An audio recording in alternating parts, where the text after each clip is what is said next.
Hello everyone, I hope you're all well during this time. I wanted to share a short idea with you, Chametz and Matzah.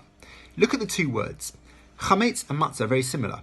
They have practically the same letters. You look at Matzah, it's got an M, a tzadik, and a hey. And you look at Chametz, it's got a chet, mem, and a tzadik. The only difference between the visual of the word is this tiny little space. If you look at a hey, it has a space.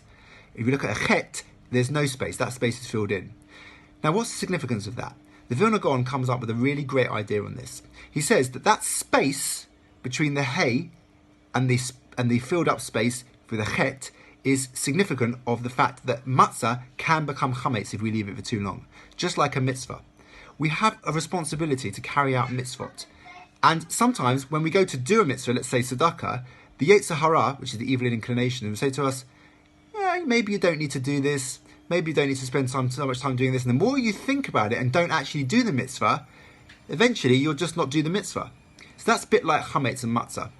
If you leave the chametz if you leave the matzah for too long, it will become chametz. If you leave your action to do a mitzvah for too long, then you may not end up doing the mitzvah. And that's exactly what we don't want. So the idea is that when we go to do a mitzvah, we should do it speedily. There's another great idea as well. How long does it take to eat matzah? Matzah takes 2 minutes to eat. What I mean is that the Seder night, you have 2 minutes to eat it, halachically. Another answer to this says, actually, it takes 100 years. How's that the case? Well, firstly, you have to mine the ore, the metal. Then once you get the metal, you melt it down. And then once you melt the metal down, you turn it into a plough. That plough then ploughs the ground. You then put the seeds in, grow the wheat, break the flour down, and it becomes matzah. So it actually takes a long time to do it.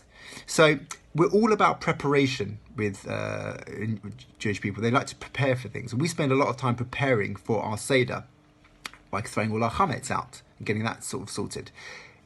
That makes sense. Preparation is important.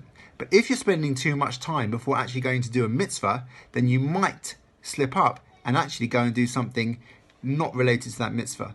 And that's why it's important to spend your time wisely and make sure that your mitzvah, which actually is the same word as matzot, that your mitzvot do not become chametz.